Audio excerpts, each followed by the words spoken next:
Halo Sobat Investor, kembali lagi bersama gua. Di video kali ini gua mau bahas ya secara teknikal. Ada beberapa request dari subscriber, yaitu ada ADMF, INDF, NRG, dan BP.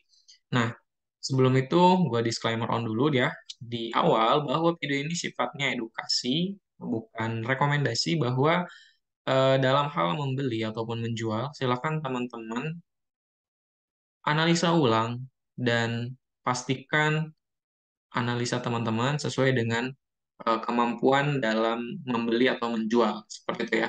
Jadi ada money manajemennya atau cut loss, kemudian take profit seperti itu ya.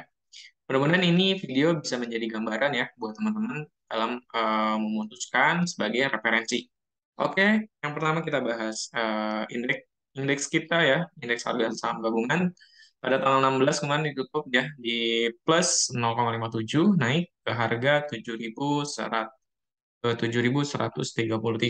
Nah, harga ini memang cenderung kalau dilihat ya sudah jenuh beli ya, berada di support sorry di belum mampu menembus resisten di 7.186 ya. Ini berkali-kali ya di 8 Juni, kemudian kemarin di 16 Agustus ya, sama-sama belum mampu menembus. Nah, kemudian 2 hari setelahnya itu koreksi dan tanggal 16 itu naik. Nah, jika memang dilihat dari seasonality ya, teman-teman IHSG 10 tahun terakhir itu memang terdapat ini ya, di bulan September, kalau di Agustusnya itu naiknya 70% probability-nya, tapi di September dan November itu adanya koreksi yang besar. Jadi diwaspadai penurunan-penurunan dan apa namanya koreksi-koreksi di bulan September. Jadi teman-teman bisa tunggu wait and see ya sambil mengetes jika memang tidak mampu melewati resisten ini diproyeksikan akan turun koreksi.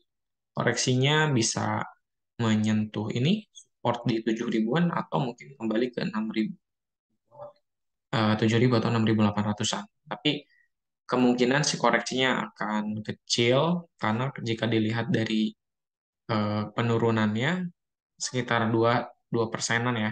2%. Nah, yang terparah itu di 2016 sekitar 6%, 0,7. Jadi akan berada di rentang 7 ribuan seperti itu. 7.000, 7.100, 7.000, 7.100. Ya, karena ada support terkuat di sini di 7 ribuan. Oke, itu ya buat teman-teman untuk indeks komposit kita. Kemudian langsung kita ke ADMF ya.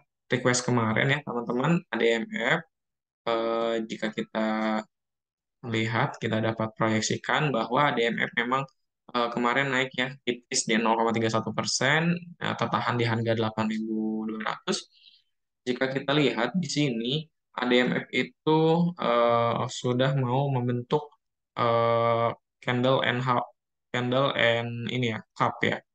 Tapi memang cupnya belum terbentuk ya, belum terbentuk. Jika memang ini terbentuk secara sempurna, kemudian kenaikannya bisa melewati resisten di 8.275, kemungkinan akan melanjutkan ya kenaikan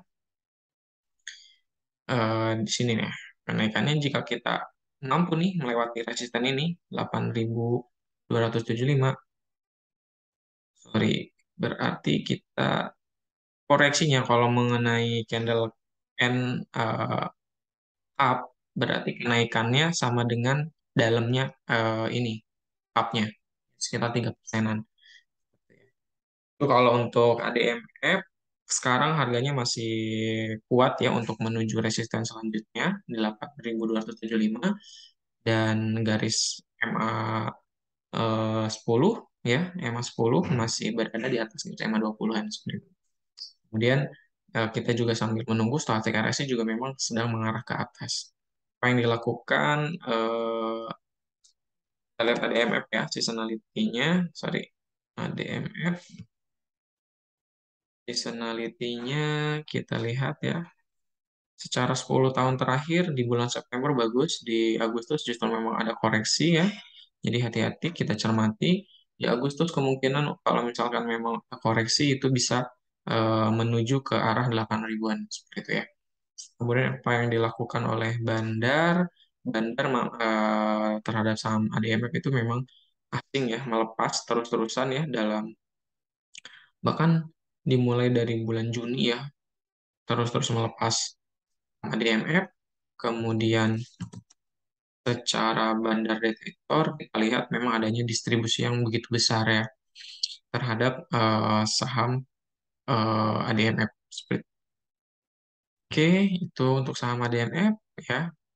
Jika memang untuk kuat menuju 8.275, kemungkinan dari situ akan tembus naik. Tetapi jika tidak kuat akan menuju ke harga 8 ribuan. Seperti itu. Atau minimal ke menyentuh ke EMA 20. Untuk ada MF, kemudian ada INDF ya.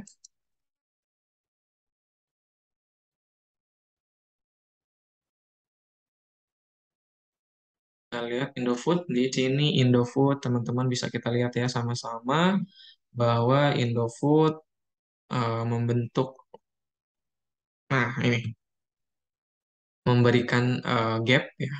Jadi kemarin, di perdagangan kemarin ya, Indofood itu ditutup di minus 1,13% ke harga 6.550. Jadi menyisakan gap. Hati-hati teman-teman ya. Jika memang di sini sih belum menembus support ya. Di sini supportnya ya, support terkuatnya di 6.500-an. Nah, ini masih tertahan. Tapi kalau misalnya kita tarik, memang di sini ada support juga ya, support. Tapi support terdekatnya menurut gue di sini ya, di 6.500-an. Ini kemarin coba menembus tapi gagal break, masih tertahan di harga 6.550. Kemudian selanjutnya memang eh, Indofood ini jika memang tidak mampu menembus support ini, kemungkinan akan berpeluang menutup gap ini yang terdekatnya. Seperti itu.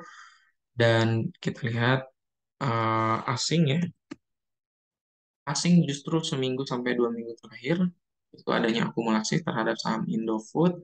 Kemudian kita lihat secara seasonality 10 tahun bahwa di September justru probability-nya naik ya. Tapi Oktober November jelek, dan kalau kita ubah secara 7 tahunan yang lebih dekat ya itu kurang banyak datanya. Tapi kalau 10 tahunan ya, 10 tahunan justru Septembernya bagus, Oktober November jelek, dan di akhir tahun cukup bagus 67%. Kita lihat secara bandar detektor. Secara bandar detektor memang banyak melakukan distribusi ya. Tetapi jika dilihat asing adanya akumulasi. Jadi bertolak belakang nih antara bandar detektor dengan asing. Asing justru mulai nyicil akumulasi. Nah, ini memang sudah menembus support-support terkuat ya.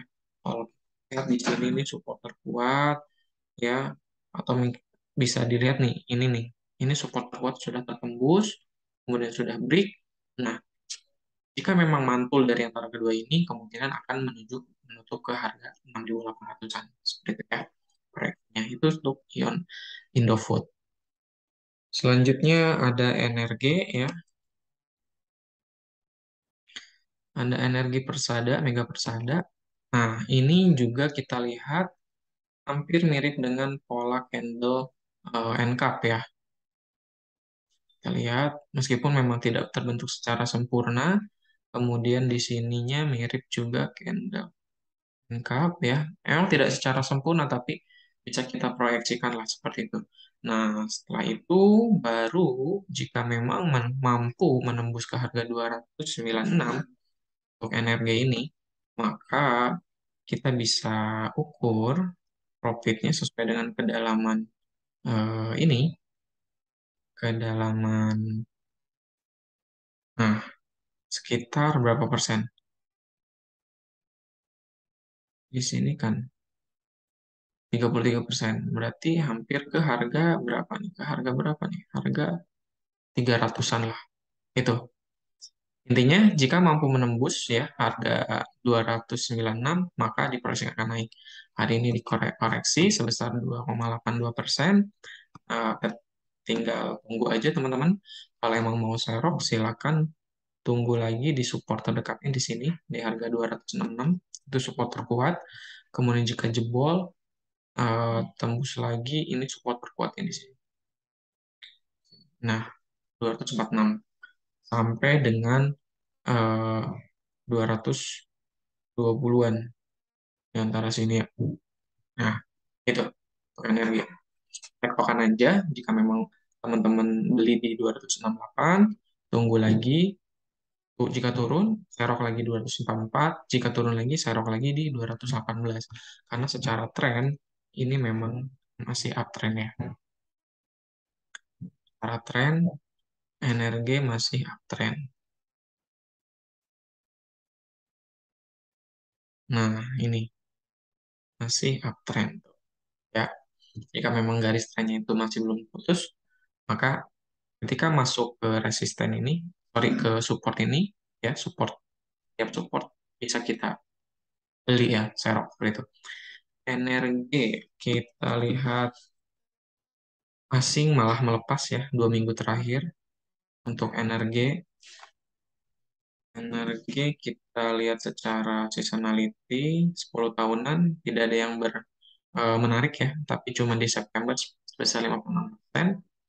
Kemungkinan mungkin bisa digoreng energi ini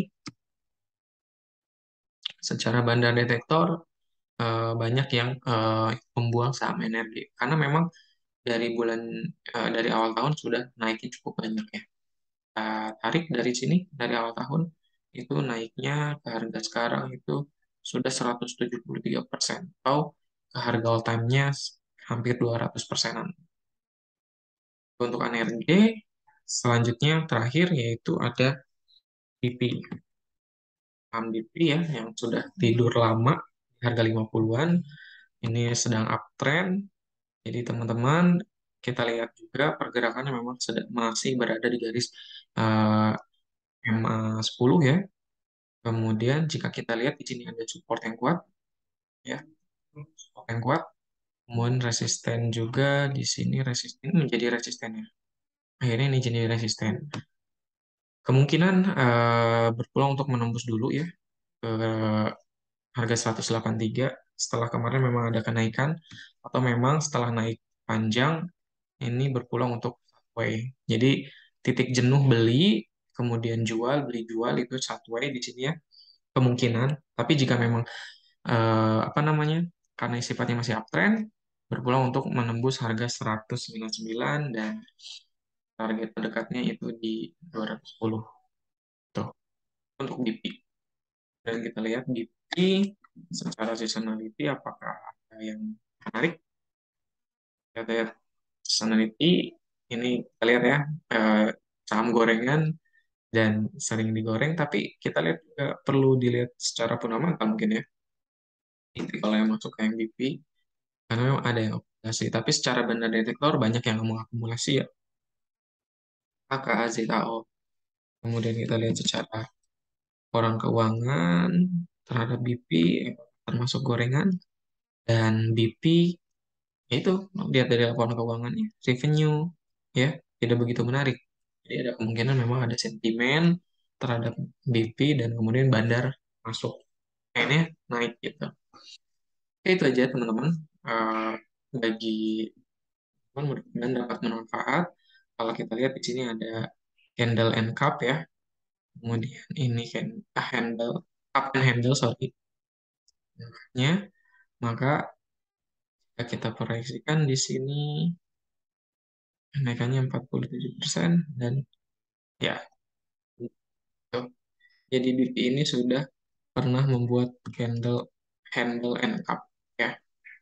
Jika sorry berarti ya. Kalau kita lihat jika menembus harga ini akan sama dengan kedalaman up-nya. Oke teman-teman, itu aja. Semoga bermanfaat. Terima kasih.